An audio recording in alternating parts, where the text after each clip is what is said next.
കഴിഞ്ഞ എപ്പിസോഡിന്റെ ലാസ്റ്റ് കാണിച്ച സീനല്ല ഈ ഒരു എപ്പിസോഡിന്റെ തുടക്കത്തിൽ കാണുന്നത്. ദോ ക്യൂങ്ങിന്റെ അച്ഛൻ മിനിസ്റ്റർ ആണല്ലോ. മിനിസ്റ്ററുടെ വൈഫ് അഥവാ ദോ ക്യൂങ്ങിന്റെ അമ്മ ഒരു റെസ്റ്റോറന്റിൽ ഇരിക്കുന്നുണ്ട്. അപ്പൊ അങ്ങോട്ടേക്ക് വരുന്ന യോഹാൻ അമ്മേന്റെ അടുത്ത് സംസാരിക്കുന്നുണ്ട്. ഇങ്ങനെ ദോ ക്യൂങ്ങിന്റെ ഫ്രണ്ട് ആണെന്നൊക്കെ പറഞ്ഞിട്ട് അതിനെ ഫോട്ടോയിൽ കാണുന്നതിനെക്കാട്ടും നേരിട്ട് കാണാൻ ഭയങ്കര ഭംഗിയാണെന്നൊക്കെ പറഞ്ഞു. അത് അമ്മയ്ക്ക് ഭയങ്കരമായിട്ട് അങ്ങ് ഇഷ്ടപ്പെടുന്നുണ്ട്. അപ്പോഴാണ് അങ്ങോട്ടേക്ക് മിനിസ്റ്റർ വരുന്നത്. അമ്മ എണീറ്റ് വന്നിട്ട് മിനിസ്റ്ററായിട്ട് സംസാരിക്കുന്നു. മിനിസ്റ്റർക്കാണെങ്കിൽ യോഹാനെ പൊതുവേ ഇഷ്ടമല്ല. അവര് തമ്മിലുള്ള സംസാരം തീരെ സ്മൂത്ത് ആയിട്ടല്ല പോകുന്നത്. തേജോങ് ദോ ക്യൂങ്ങിന്റെ പുറകെയാണെന്നും അവൻ അറ്റാക്ക് ചെയ്യാൻ നോക്കിയെന്നും വേണമെങ്കിൽ എന്റെ ഭാഗത്തുനിന്ന് ഹെൽപ്പ് തരാന്നൊക്കെ പറയുന്നുണ്ടെങ്കിലും മിനിസ്റ്റർ അതൊന്നും ഏറ്റെടുക്കുന്നില്ല എന്ന് മാത്രമല്ല അവനൊരുമാതിരി താഴ്ത്തിയാണ് സംസാരിക്കുന്നതും. ഇത്രയും കാലം കണ്ടതും അങ്ങനെ തന്നെയാണ്. ഇതൊക്കെ കഴിഞ്ഞ് രാത്രി യോഹാൻ വീട്ടിലുള്ളപ്പം അവന്റെ വീട്ടിലേക്ക് അവനെ കൊല്ലാൻ വേണ്ടിയിട്ട് കുറച്ച് പേര് വരുന്നതായിട്ട് ശ്രദ്ധിക്കുന്നു. അവരകത്തേക്ക് വരുമ്പം കത്തിയെടുത്താണ് നിൽക്കുന്നത്. ഒരാളുടെ വീട്ടിലേക്ക് വരുമ്പം ആദ്യം അപ്പോയിന്റ്മെന്റ് എടുക്കണം എന്നും പറഞ്ഞ് വെട്ടി വീശുന്നുണ്ട്. കരിമ്പൊക്കെ വെട്ടുന്ന ആൾക്കാണ് എല്ലാത്തിനെയും വെട്ടി വീശുന്നത്. മിനിസ്റ്ററോട് ചോദിച്ചായിരുന്നല്ലോ തോക്കിങ്ങിന്റെ കാര്യത്തിൽ ഹെൽപ്പ് ചെയ്യണോന്ന്. അതിന്റെ ആൻസർ ആണ് ഇത് എന്ന് മനസ്സിലാവുന്നുണ്ട്. അങ്ങനെ എല്ലാത്തിനെയും വെട്ടി ചാച്ചിട്ട് ഒരു സൈക്കോ ചിരിയും പാസ്സാക്കി നിൽക്കുന്ന യോഹാനെ കാണിച്ച് ഇപ്പുറത്ത് തേജോങ്ങിനെയാണ് കാണുന്നത്. യോൺഷിക്കിന്റെ കൂടെ ഇരുന്ന് സംസാരിക്കുവാണ്. ഇത്രയും കാലമായിട്ട് യോൺഷിക്കിന്റെ പാസ്റ്റ് എന്താണെന്ന് നമുക്ക് കാണിച്ചിട്ടില്ലല്ലോ. അതേപോലെ യൂൻബിയും അച്ഛനും തമ്മിലുള്ള പ്രശ്നത്തിനൊക്കെ കാരണം എന്താണെന്ന് ഇപ്പോഴാണ് കാണിക്കുന്നത്. പണ്ടൊക്കെ യോൺഷിക്ക് നന്നായിട്ട് കുടിക്കുമായിരുന്നു. കുടിക്കാതെ വരുന്ന ഒരു ദിവസം പോലും ഉണ്ടാവില്ല. ഒരു ദിവസം ഇങ്ങനെ കുടിച്ചു വന്നപ്പം ഭർത്താവും തന്റെ കുട്ടീന്റെ അച്ഛനുമായിട്ടുള്ള ഒരാള് എപ്പോഴും ഇങ്ങനെ കുടിച്ചു വന്ന് പ്രശ്നം ഉണ്ടാക്കാന്നൊക്കെ പറഞ്ഞിട്ടുണ്ടെങ്കിൽ ഏതൊരമ്മയ്ക്ക് അല്ലെങ്കിൽ വൈഫിനാണ് സഹിക്കാൻ പറ്റുക. അതുകൊണ്ട് അവരമ്മിൽ അന്ന് ഒരു വഴക്കുണ്ടായിട്ടുണ്ടായിരുന്നു. അവരമ്മിലെ വഴക്കായിട്ട് യോൺഷിക്ക് വീട്ടിൽ നിന്ന് ഇറങ്ങി പോയിട്ടുണ്ടായിരുന്നു. പിന്നെ കുറച്ചു നേരം കഴിഞ്ഞ് വന്നപ്പോ കാണുന്നത് വീട് മൊത്തം തീ പിടിച്ചെരിയുന്നതാണ്. യോൺഷിക്ക് വഴക്കിട്ട് വീട്ടിൽ നിന്ന് പോയായിരുന്നല്ലോ. ആ സമയം വലിച്ചുകൊണ്ടിരുന്ന സിഗരറ്റും കുറ്റി വീട്ടിലിട്ടിട്ടായിരുന്നു പോയത്. അറിഞ്ഞോണ്ടല്ല ഇട്ടത്. പക്ഷേ അണയാതെ ഇട്ടിരുന്ന ആ ഒരു സിഗരറ്റ് കുറ്റി കാരണമാണ് ഇപ്പൊ വീട് അങ്ങനെ നിന്ന് കത്തുന്നതും അതിലെ ഭാര്യ മരിച്ചതും. അകത്ത് പോയി ഭാര്യയെ രക്ഷിക്കണമെന്നുണ്ടായിരുന്നു. പക്ഷെ യോൺഷിക്കിനെയും കൊണ്ട് അവിടെ നിന്ന് അനങ്ങാൻ പോലും പറ്റുന്നില്ലായിരുന്നു. മാനസികമായിട്ട് ഭയങ്കരമായിട്ട് ബാധിച്ചു. പോലീസുകാരുടെയും നാട്ടുകാരുടെയൊക്കെ സംശയം വേണമെന്ന് വെച്ച് തന്നെ അത് ചെയ്തതാണെന്നാണ്. ഇപ്പോഴും യോൺഷിക്കിന് ആ ഒരു കുറ്റബോധം ഉണ്ട്. തേജുങ്ങിന്റെ അടുത്ത് താൻ തന്നെയാണ് അവരെ കൊന്നേന്നാണ് പറയുന്നത്. പക്ഷെ തേജുങ് പറയുന്നത് താൻ കണ്ടെടുത്തോളം യോൺഷിക്ക് അങ്ങനെ ഒരാളല്ല, തന്നെ എപ്പോഴും ഹെൽപ്പ് ചെയ്യാൻ വേണ്ടി വന്നിട്ടുണ്ട് എന്നുള്ളതാണ്. യോൺഷിക്ക് ആയ കാലത്ത് അങ്ങനെ ചെയ്തിട്ടാണ് ഭാര്യ മരിച്ചത്. ഭാര്യ മരിച്ചതുകൊണ്ടാണ് മാറിയത് കൊണ്ടാണ് ഇപ്പോ ആ ഒരു കുറ്റബോധത്തിലായിരിക്കണം ഇത്രത്തോളം മാറിയത്. അതുകൊണ്ടാണ് തേജുങ്ങിനെ അത്രത്തോളം ഹെൽപ്പ് ചെയ്യുന്നതും. നല്ല മാറ്റങ്ങൾ നല്ലതാണ്. പക്ഷെ കൊടുക്കേണ്ട വില ഭയങ്കര വലുതായിരുന്നു. ഡിറ്റക്റ്റീവ് യോഹാനെ വിളിച്ച് പെട്ടെന്ന് തന്നെ തേജുങ്ങിനെ പിടിക്കാമെന്ന് പറയുന്നുണ്ട്. ആ ശരി, ഓക്കെ, നീ ഹാർഡ് വർക്ക് ചെയ്യുന്നുണ്ടെന്ന് എനിക്കറിയാമെന്ന് പറഞ്ഞ് കോൾ കട്ട് ചെയ്യുന്നു. യോഹാന്റെ ഈ കോൾഡ് ആയിട്ടുള്ള റെസ്പോൺസ് കണ്ടിട്ട് ഇവനിപ്പോ ശരിക്കും തേജുങ്ങിനെ പിടിക്കുന്നതിൽ ഇൻട്രസ്റ്റ് ഉണ്ടോ അതോ ഇല്ലേന്ന് പോലും ഡിറ്റക്റ്റീവിന് മനസ്സിലാവുന്നില്ല. യോഹാന്റെ മണ്ടയ്ക്കകത്ത് മൊത്തം തേജുങ്ങാണ്. തേജുങ്ങിനെ ദോ ക്യൂങ്ങിന്റെ അടുത്തുനിന്നും ആ ഡിറ്റക്റ്റീവിന്റെ അടുത്തുനിന്ന് രക്ഷപ്പെടുത്തിയത് യോൺഷിക്കും യൂൻബി ആണെന്ന് യോഹാൻ അറിയാലോ. അവര് തേജുങ്ങിനെ അന്വേഷിച്ച് ജയിലിലൊക്കെ പോയല്ലോ അവനെ കാണുന്നില്ല എന്ന് പറഞ്ഞിട്ട്. അത് കഴിഞ്ഞിട്ടാണല്ലോ ബൂസാനിലേക്കൊക്കെ വന്നത്. ഇത്രയൊക്കെ ചെയ്യാനും മാത്രം എന്താണ് ഇവര് തമ്മിൽ ബന്ധം എന്നുള്ളതാണ് ഇപ്പോഴത്തെ വലിയ പസില്.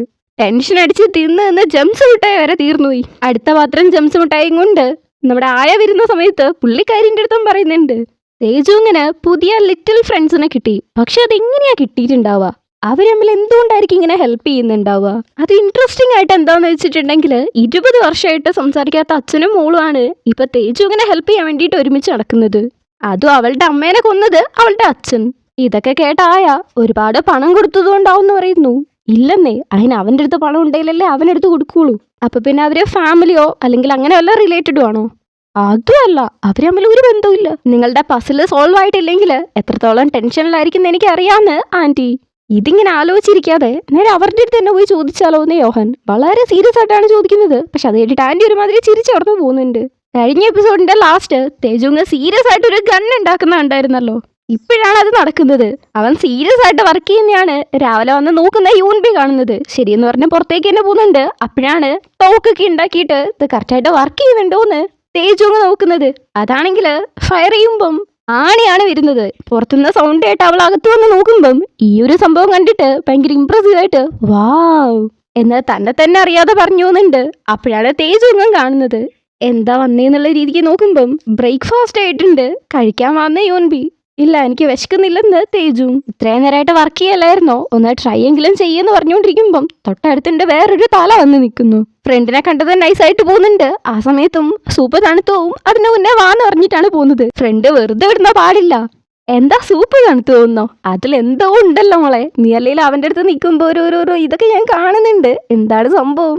സത്യം പറ, നിനക്ക് അവന്റെ അടുത്ത് ക്രഷ് ഇല്ലേ എന്നൊക്കെ പറഞ്ഞ് ശല്യപ്പെടുത്തിക്കൊണ്ടിരിക്കുകയാണ്. പറയുന്നതൊക്കെ സത്യമായിട്ടുള്ള കാര്യമാണല്ലോ. അതുകൊണ്ട് നൈസായിട്ട് ഞാൻ സിഗരറ്റ് പഠിക്കാൻ പോവാണ്, നിനക്ക് എന്തെങ്കിലും വേണമെങ്കിൽ മെസ്സേജ് അയച്ചാൽ മതി എന്നും പറഞ്ഞ് നൈസായിട്ട് സൈക്കിളും എടുത്ത് പോകുന്നുണ്ട്. പക്ഷെ കടയിൽ പോയിട്ട് അവളെ മേടിച്ചുകൊണ്ടിരിക്കുന്ന സമയം ആ കടയിലെ ഡിറ്റക്റ്റീവിനെ കാണുകയാണ്. പുള്ളിക്ക് അവളെ പെട്ടെന്ന് മനസ്സിലാവുന്നില്ല. അവക്ക് നന്നായിട്ട് മനസ്സിലായതുകൊണ്ട് തന്നെ മറഞ്ഞു നിൽക്കുന്നുണ്ട്. നൈസായിട്ട് അതിലെ പോയിട്ട് ഒരു തൊപ്പിയും വെച്ച് പുറത്തേക്ക് വരുന്നു. ഇവളെ ഫോളോ ചെയ്ത് വന്ന ഡിറ്റക്റ്റീവ് കാണുന്നത് പൈസ കൊടുത്തിട്ട് സാധനം മേടിച്ച് അതുപോലെ എടുക്കാതെ പോകുന്നതാണ്. അതും എടുത്ത് പുറത്തേക്ക് വരുന്നുണ്ട്. അവളെ സൈക്കിളിൽ കയറി പോവാൻ നിൽക്കുവാണ്. അവളെ നിർത്തി നിനക്ക് ഇയാളെ അറിയുമെന്ന് പറഞ്ഞ് തേജുവിന്റെ ഫോട്ടോ കാണിക്കുമ്പം ഇല്ലെന്ന് പറഞ്ഞ് നൈസായിട്ട് പോവാൻ നിൽക്കുന്നുണ്ട്. അപ്പോൾ ഡിറ്റക്റ്റീവ് കുറച്ച് സൗണ്ട് ഒക്കെ കൂട്ടിയിട്ട് ഗാംഭീര്യത്തോടെ നിൽക്കുന്ന് പറയുന്നു. ഇവളും പേടിച്ച് നിൽക്കുമ്പം നിങ്ങളുടെ സിഗരറ്റ് എടുത്തില്ല എന്ന് പറഞ്ഞ് അത് കൊടുത്തു കിട്ടുവാണ്. ഈ പെണ്ണിന് ഇതെന്താ കുഴപ്പമെന്ന് വിചാരിക്കുന്നുണ്ട്. എന്നിട്ട് പോലും അവളെ മനസ്സിലാവുന്നില്ല. ഇവിടെ തേജും യോൺഷിക്കും കൂടി ഇരുന്ന് ഹാപ്പി ആയിട്ട് ഫുഡ് കഴിച്ചുകൊണ്ടിരിക്കുകയാണ്. യുൻബി ഒരുപാട് വിളിക്കുന്നുണ്ട്. പക്ഷെ കോൾ അറ്റൻഡ് ചെയ്യുന്നില്ല. കാരണം ഫോൺ സൈലന്റിലാണ് മാറിയാണ് ഇരിക്കുന്നതും. സൈക്കിളല്ലേ, പാഞ്ഞ് ഓടിച്ചിട്ടും കാര്യമില്ല. എന്നാലും കഷ്ടപ്പെട്ട് ഓടിച്ച് ഇതിന്റെ ഇടയ്ക്ക് കോളും വിളിച്ചു വരുമ്പം അവിടെ ഈ സമയത്താണ് ഡിറ്റക്റ്റീവിനെ കത്തുന്നത്. അത് യൂൻബി ആണെന്ന്. അന്ന് യോൺഷിക്കിന്റെ വീട്ടിൽ വന്നപ്പം അവളെ ഡ്രസ്സ് മാറുമ്പോഴായിരുന്നല്ലോ കണ്ടത്. അപ്പൊ അവളുടെ പുറകിലായിട്ട് സ്റ്റാറിന്റെ ഒരു ടാറ്റു ഉണ്ടായിരുന്നു. അത് വെച്ചിട്ടാണ് കണ്ടുപിടിക്കുന്നത്. അവളെ അന്വേഷിച്ച് വരുന്നുണ്ട്. ഇവളാണെങ്കിൽ വിളിച്ചിട്ടും കിട്ടുന്നില്ല. നല്ല ടെൻഷനിൽ നിൽക്കുമ്പോഴാണ് ഓപ്പോസിറ്റ് ആയിട്ട് ഇവരിരുന്ന് കാണുന്നത്. അതിലുള്ള ഇടവഴി ഊട്ടുവഴി എന്ന് പറഞ്ഞ് എതിലേക്ക് കയറി പാഞ്ഞു പോകാൻ പറ്റുമോ? ഞാനൊരു കില്ലാടിയാടുന്നുള്ള രീതിക്കാണ് അവള് സൈക്കിൾ വെച്ച് പോകുന്നത്. ഭയങ്കരമായിട്ടുള്ള ചേസിങ്. പിടിക്കില്ല എന്ന് പറഞ്ഞിങ്ങനെ പോവും. പക്ഷെ പിടിക്കത്തില്ല. സൈക്കിൾ പറപ്പിച്ച് വീട്ടിലെത്തി പോലീസ് വന്നിട്ടുണ്ട് എന്ന് അവരുടെ അടുത്ത് പറയുന്നതും ഇവർ രണ്ടും ഷോക്കായിട്ട് നിൽക്കുവാണ്. ആ സമയം കൊണ്ട് പോലീസ് പുറത്ത് വന്നിട്ടുണ്ട്. അവരകത്തേക്ക് കയറി പോവാൻ നിൽക്കുന്നതും പുറത്ത് നിൽക്കുന്ന വണ്ടിയിൽ ഇവർ രണ്ടുമാണെങ്കിൽ വണ്ടി സ്റ്റാർട്ട് ചെയ്ത് പോകുന്നു. പിടിയടാ അവരെ എന്ന് പറഞ്ഞ് ഇവര് പുറകെയും. പക്ഷെ ഈ സമയത്ത് തേജു ഇങ്ങനെ നൈസായിട്ട് പുറകിലാണ് അവന്റെ ബൈക്ക് പാർക്ക് ചെയ്തേക്കുന്നത്. അവിടെ പോയിട്ട് ബൈക്കും എടുത്ത് പോകുന്നുണ്ട്. ഇവിടെ പോലീസുകാർ അവരുടെ പുറകെ അടിച്ചു പിടിച്ച് വന്ന് ഫോളോ ചെയ്ത് ഒച്ചയെടുത്ത് അവരെ പുറത്തിറക്കി നോക്കുമ്പം ഇവരെ വണ്ടി കൊണ്ടുവന്ന് നിർത്തിയതേ ആ കാർ നന്നാക്കുന്ന സ്ഥലത്താണ്. എന്താണ് സാർ, വണ്ടിക്ക് കുറച്ച് ഓയിൽ ഒഴിക്കാൻ വരുന്നത് ഇത്രയ്ക്ക് വലിയ തെറ്റാണോ? അധികം തമാശ വേണ്ട. തേജു എവിടെയാണെന്ന് ഡിറ്റക്റ്റീവ്. അത് തന്നെയാണ് സാർ ഞാനും അന്വേഷിക്കുന്നത്. അവനെ അന്വേഷിച്ച് അങ്ങോട്ട് വന്നേക്കുന്നേ. അവൻ എവിടെയുള്ളതെന്ന് നിങ്ങൾക്കറിയാന്നുള്ളത് എനിക്കറിയാം. അതുകൊണ്ട് മര്യാദയ്ക്ക് പറയുന്നതാണ് നല്ലത് എന്ന് ഡിറ്റക്റ്റീവ്. നിങ്ങൾ ഇത്രത്തോളം ഇൻഫോംഡ് ആയിട്ടുള്ള സ്ഥിതിക്ക് നിങ്ങൾക്ക് എന്നെ അങ്ങ് കണ്ടുപിടിച്ചാൽ പോരെ. എനിക്കറിയത്തില്ലെന്ന് തേജു യോൺഷിക്. അതും പറഞ്ഞ് പോകുന്ന യോൺഷിക്കിനെ പിടിച്ചു നിർത്തി. നിനക്ക് ഒന്നും അറിയത്തില്ലേ പിന്നെ എന്തിനാ ഓടുന്നതെന്ന് ചോദിക്കുന്നതിന് ഞാൻ ഓൾറെഡി പറഞ്ഞിട്ടില്ലേ സാർ, നിങ്ങളടുത്ത് എനിക്ക് വരാൻ എനിക്ക് താല്പര്യമില്ല. നിങ്ങൾ എൻ്റെ കൂടെ ഇരുന്നത് എനിക്ക് അൺകംഫർട്ടബിൾ ആണ്. അപ്പോഴേക്കും യൂൻബി പോയിട്ട് എണ്ണ മേടിച്ചിട്ട് ഇരുന്നുണ്ട്. അപ്പോഴാണ് ഡിറ്റക്റ്റീവിന് അവിടെ വീട്ടിൽ സെർച്ച് ചെയ്തിട്ട് ഒന്നും കിട്ടിയില്ല എന്നുള്ള ന്യൂസ് വരുന്നത്. ആകെപ്പാടെ പ്രാന്ത് പിടിച്ച് പുള്ളിക്കാരൻ അതിലേ പോകുമ്പം യൂൺഷിക്ക് ഗാർഡിന്റെ അടുത്ത് വന്ന് നിങ്ങളിപ്പോൾ ഇടയ്ക്കിടയ്ക്ക് കാണുന്നുണ്ടല്ലോ എന്ന് പറയാണ്. എൻ്റെ അടുത്ത് കുറച്ച് സത്യസന്ധമായിട്ട് പറ, തേജു നിങ്ങളുടെ കൂടെ ഉണ്ടോ ഇല്ലേ? ഏത് പാക് തേജുങ്ങിനെയാണ് സാർ നിങ്ങൾ അന്വേഷിക്കുന്നത്? ഒരാളെ കൊലപ്പെടുത്തി രക്ഷപ്പെട്ടു പോയ പാക് തേജുങ്ങിനെയാണോ, അതോ കള്ളക്കേസിൽ കുടുക്കപ്പെട്ട് അത് തെളിയിക്കാൻ പോകുന്ന തേജുങ്ങിനെയാണോ? കൊലപാതകീനെയാണെങ്കിൽ ഞാൻ പറയത്തില്ല. അപ്പോഴേക്ക് എണ്ണ ഒഴിച്ച് അവരെവിടുന്ന് പോകുന്നുണ്ട്. ഇവിടെ ഡിറ്റക്റ്റീവിന്റെ ടെൻഷൻ ഇതുവരേക്കും കഴിഞ്ഞിട്ടില്ല. ഒന്നും കിട്ടിയില്ലേ എന്ന് പറഞ്ഞാൽ അലറി വിളിക്കുന്നുണ്ട്. ഇവിടെ ഫ്രണ്ട് പെണ്ണ് ആപ്പടെ ടെൻഷനായിട്ട് ഇവരെയാണ് വിളിച്ചുകൊണ്ടിരിക്കുന്നത്. ആരും കോൾ എടുക്കുന്നില്ല. ആ സമയത്താണ് കോളും ബില്ലടിക്കുന്ന കേൾക്കുന്നത്. പോയി നോക്കുമ്പോൾ പരിചയമില്ലാത്ത ഒരാള്. ആരാന്ന് നമ്മളെയും കാണിക്കുന്നില്ല. ക്യൂരിയസ് ആയിട്ട് നിർത്തിയിട്ട് ഇവിടെ യോൺഷിക്കും മോളും കൂടെ വീട്ടിലേക്ക് വരുമ്പം അപരിചിതനായ ഒരാൾ നിൽക്കുന്നു. ആരാ, എന്ത് വേണം? ഹാൻബിളിനെ കണ്ടോന്ന് ചോദിക്കുമ്പം അവിടെ നിൽക്കുന്നത് യോഹാൻ.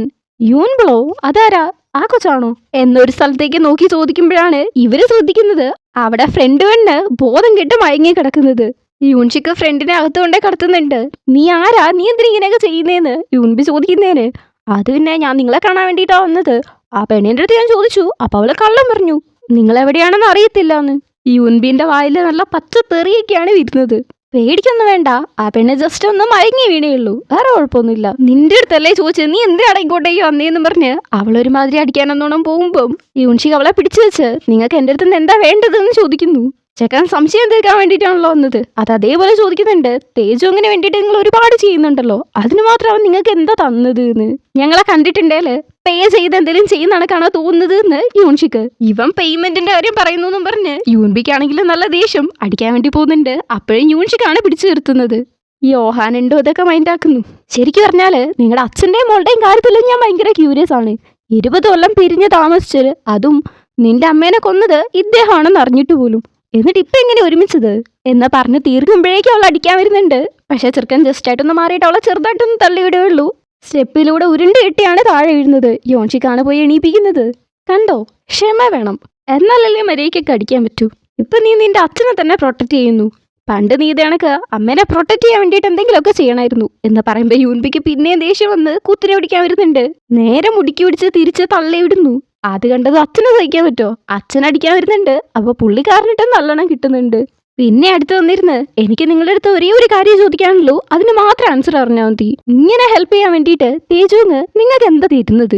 യൂൺഷിക്ക ഷർട്ടിനെ കുത്തി പിടിക്കുമ്പം കൈ അങ്ങനെ പിടിച്ചിട്ട് ഞെരിച്ച് ഒടിച്ച് വിടുന്നുണ്ട്. നിങ്ങളുടെ അടുത്ത് നിന്ന് എനിക്ക് ഉത്തരം കിട്ടുന്നില്ല, എന്നാ പിന്നെ ഞാൻ പോവാണ്. ഇതിന്റെ ബാക്കി എന്താ നടക്കാന്ന് നമുക്ക് നോക്കിയിരുന്ന് കാണാം എന്നും പറഞ്ഞ ആ സൈക്കോ പോവാണെങ്കിൽ പോവാൻ വിടണ്ടേ? ഇവളപ്പോഴും അടങ്ങിയിരിക്കാതെ നിക്ക്, നിന്റെ അടുത്ത് നിൽക്കാനാ പറഞ്ഞത്, പോവരുത് എന്നൊക്കെ പറഞ്ഞ് ഒച്ചയെടുക്കുന്നുണ്ട്. അവരുടെയും നമ്മുടെയും ഭാഗ്യം കൊണ്ട് യോഹാൻ ട്രിഗർ ആവാതെ നൈസായിട്ട് അവിടുന്ന് പോകുന്നുണ്ട്. ഇവിടെ തേജുങ് ഇപ്പോഴാണ് ദോക്യുങ് അവന് വേണ്ടി വെച്ചിരുന്ന മെസ്സേജ് കാണുന്നത്. അങ്ങോട്ടേക്ക് വരുമ്പം ഓൾറെഡി അവനെ വെയിറ്റ് ചെയ്തിട്ടാണ് എല്ലാവരും ഉള്ളത്. അവന്റെ തീക്ഷ്ണമായ കണ്ണുകളെ കണ്ട് കളിയാക്കി. നിനക്ക് എന്താടാ വേണ്ടത്? ഞാൻ എന്താ ചെയ്തത്? അതൊക്കെ പ്ലാൻ ചെയ്തത് മിസ്റ്റർ ആനല്ലേ? ഇതൊക്കെ എനിക്കിങ്ങനെ അറിയാനാ? എന്താ അരേലിയോ അർലേലിയോ അങ്ങനെ എന്തോ ഒരു സ്കൾപ്ചറോ അങ്ങനെ എന്തോ ഒരു സംഭവമാണ്. ശരി, അതൊക്കെ വിട്. ഇപ്പൊ എനിക്ക് കിട്ടിയ ചാൻസ് ആണ് നീ എന്നൊക്കെ പറഞ്ഞ് ഭയങ്കരമായിട്ട് ഡയലോഗ് അടിച്ചുകൊണ്ടിരിക്കുമ്പം നിനക്ക് തെറ്റി, ഇത് എന്റെ ചാൻസ് ആണെന്നും പറഞ്ഞ് ഇവന്റെ കയ്യില് ഗണ്ണൊക്കെ ഉണ്ടല്ലോ, അത് വെച്ചിട്ട് ഷൂട്ട് ചെയ്യുവാണ്. പക്ഷെ ദോക്യുങ്ങിന്റെ മേത്ത് കൊള്ളുന്നില്ല. എന്നാലും പുള്ളിക്ക് ഭയങ്കര ധൈര്യമാണല്ലോ. അതുകൊണ്ട് നമ്മുടെ മുടിയന്റെ കസാരന്റെ പുറകെ പോയി ഒളിച്ചിരിക്കുവാണ്. ഭയങ്കരമായിട്ടുള്ള വെടിവെപ്പും ഫൈറ്റിങ്ങും നടക്കുന്നുണ്ട്. അതാണെങ്കിൽ ഒരു 10-15 പേരുണ്ട്. തേജുങ് എല്ലാരെയും അടിച്ചിടുന്നതും അതിന്റെ ഇടയ്ക്ക് വെടിവെക്കുന്നതൊക്കെ കണ്ടിട്ട് ദോക്യുങ്ങിന് ഭയങ്കര പേടി. ഇവനെ കൊല്ലുവാണെങ്കിൽ ഞാൻ എന്ത് വേണേലും തരാന്ന് പറയുന്നു. ഇതേട്ട മുടിയനും ശരി നീ പോയി കാറിൽ വെയിറ്റ് ചെയ്യുമെന്ന് പറയുന്നു. അവനാണെങ്കിൽ അവിടെ ഇരിക്കുന്ന കസാരയൊക്കെ വെച്ച് മറച്ചിട്ടാണ് അവിടുന്ന് പോകുന്നത്. ദോക്യുങ് അവിടുന്ന് പോകുന്നത് തേജുങ്ങും കാണുന്നുണ്ട്. പക്ഷെ ഇത്രയും പേര് ഏതെങ്കിലും ഒരു വഴിക്ക് സെറ്റാക്കാതെ ഇവന് പോകാൻ പറ്റത്തില്ലല്ലോ. ഭയങ്കരമായിട്ട് ഫൈറ്റ് ഉണ്ടാക്കുന്നുണ്ട്. അവിടെയുള്ള തീക്കമ്പൊക്കെ വെച്ച് ഭയങ്കരമായിട്ടുള്ള അടി ഉണ്ടാക്കുന്നു. തേജുങ്ങിനെ കൊണ്ട് ബാക്കി എല്ലാരെയും സമാളിക്കാൻ പറ്റും. പക്ഷെ മുടിയൻ പുള്ളി കളത്തിലേക്ക് ഇറങ്ങിയാല് നിന്നടി കൊള്ളല് തന്നെ. കുറച്ചങ്ങോട്ടേക്ക് കൊടുക്കുന്നുണ്ടെങ്കിലും ഇങ്ങോട്ടേക്ക് നല്ലവണ്ണം വാരി കിട്ടുന്നുണ്ട്. അത്യാവശ്യം അങ്ങോട്ടേക്കും കൊടുക്കുന്നുണ്ട്. മുടിയന്റെ കാല് തടീന്റെ ഇടയിൽ കുടുങ്ങുമ്പം നന്നായിട്ട് അടിച്ച് ഷൂട്ട് ചെയ്യാനെന്നോണം വരുന്നുണ്ട്. പക്ഷെ തേജുങ് അങ്ങനെ ആരെയും കൊല്ലുന്ന കൂട്ടത്തിലല്ലോ. അവനെ കൊണ്ട് പറ്റുന്നേ ഇല്ല. അപ്പോഴും മുടിയൻ പറയുന്നുണ്ട് മര്യാദയ്ക്ക് എന്നെ വെടിവെച്ചിട്ട് പോവാൻ. ആര് കേൾക്കുന്നു? തോക്ക് ഓടിയിട്ടിട്ടാണ് തേജുങ് പോകുന്നത്. ഇവിടെ ദോക്യുങ് താഴെ മുടിയനെ നോക്കി നിൽക്കുമായിരുന്നു. അപ്പോഴാണ് തേജുങ് തെറിച്ച് ഓടി വരുന്ന കാണുന്നത്. അതുകൊണ്ട് ദിവൻ ജീവനം കൊണ്ട് ഓടുന്നുണ്ട് കാറില്. ഈ ഒരു സീനാണ് നമ്മളെ സീരീസിന്റെ തുടക്കത്തിൽ കണ്ടത്. തേജുങ് ഒരു വലിയ ബിൽഡിങ്ങിൽ നിന്ന് ഓടി പിടിച്ചു വന്ന് ഒരു മഞ്ഞ കാറിനെ ചേസ് ചെയ്യുന്നതായിട്ട് കണ്ടായിരുന്നല്ലോ.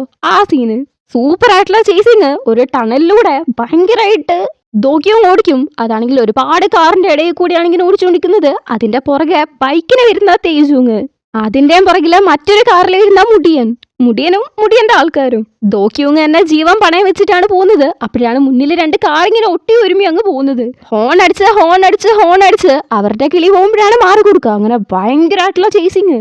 അങ്ങനെ ചേസ് ചെയ്ത് അവസാനം ദോക്യുങ്ങിന്റെ വണ്ടിക്ക് മുന്നേ തന്നെ കൊണ്ട് ഓടിക്കും. ഇടിക്കാൻ വേണ്ടി ദോക്യുങ് മാക്സിമം ശ്രമിക്കുന്നുണ്ട്. പക്ഷെ നടക്കത്തില്ല. അടുത്ത് വരെ വരും, പക്ഷെ കിട്ടത്തില്ല.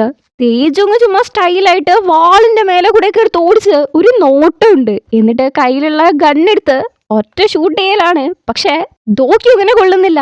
അങ്ങനെ പിന്നെ മുടിയനും തേജുങ്ങും തമ്മിലായി പ്രശ്നം.